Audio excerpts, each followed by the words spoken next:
So my name is Flight Lieutenant Liam Matthews. I'm regularly a QFI on 72 Squadron, and this year I'm going to be the Tucano display pilot for its final year. Well, first of all, it's been great fun. It's been completely different flying to what I've been used to. Obviously building the sequence up at height initially and then bringing it down to eventually display height has been interesting. Good fun flying from the front seat for me, which is a bit different to sitting in the back in my regular job. But it's also been quite a lot of hard work. Getting the ball rolling from having not had a display team for the last 5 years has been a challenge at times, but a lot of hard work, but satisfying to have got to this point. So it started out basically penning stuff down on paper, thinking about what would work, what manoeuvres would flow nicely into others, and trying to fit that into a sort of 8-minute timeline. Looked at quite a lot of YouTube videos of previous Tucano displays, which was a great asset, being able to watch through what they've done and how they link together those manoeuvres, and also chatting to the previous Tucano display pilot, who, as I've already mentioned, is still around here as an instructor. Once we had a few ideas, went up and practiced it up at height to see if it worked up there. And once we'd settled on the sequence, it was then a matter of practicing it firstly at initial practice height, so 4,000 feet, then bringing it down to 1,500 feet, down to 1,000 feet, and then finally down to 500 feet, which is display height, and then perfecting it at 500 feet, ready for PDA.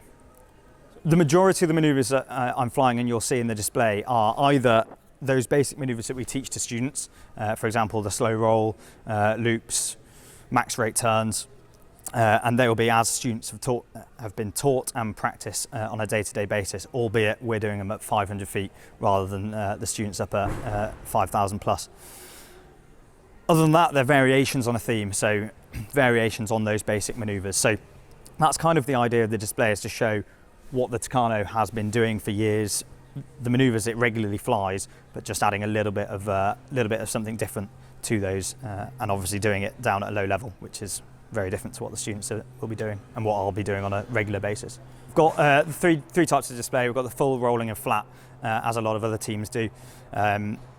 Hopefully, obviously, always aiming to get a full in, which we need 3,000 foot cloud base in order to do that. The rolling, which offers us wing over sort of manoeuvres, as opposed to looping manoeuvres, and then the flat, which is a level display for when the cloud is down really low on minimum. So that's for 1,000 foot cloud base, we can still get a flat show in. Tucano is a great aircraft to display. It allows us to put in a fairly high energy display, but keep it very centered in front of the crowd.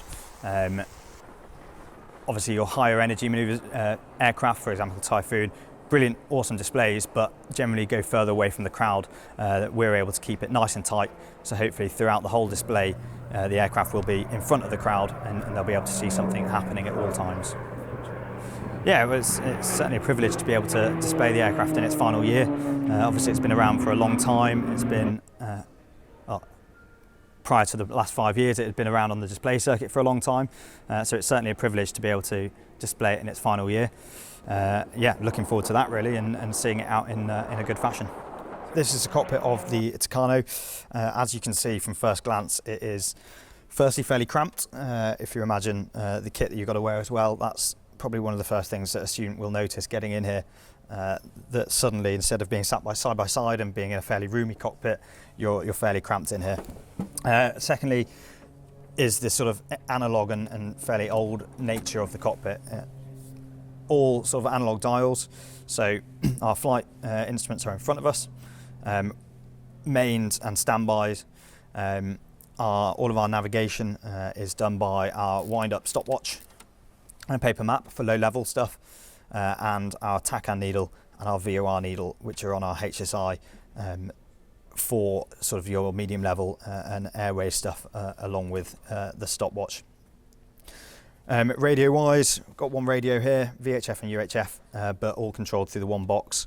And then moving round, we've got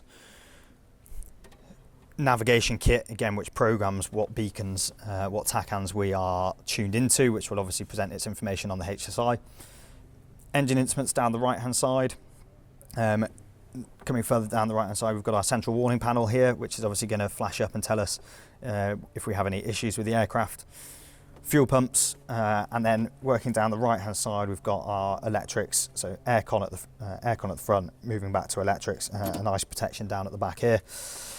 Right hand side then we've got our emergency standby gear lowering, which is fairly far back here, air brake standby, our emergency shutdown lever, and then just forward of that our routine sort of flying controls, so flaps, our throttle, which has got the rudder trim and air brake, as well as the PTT button for the radio situated on it.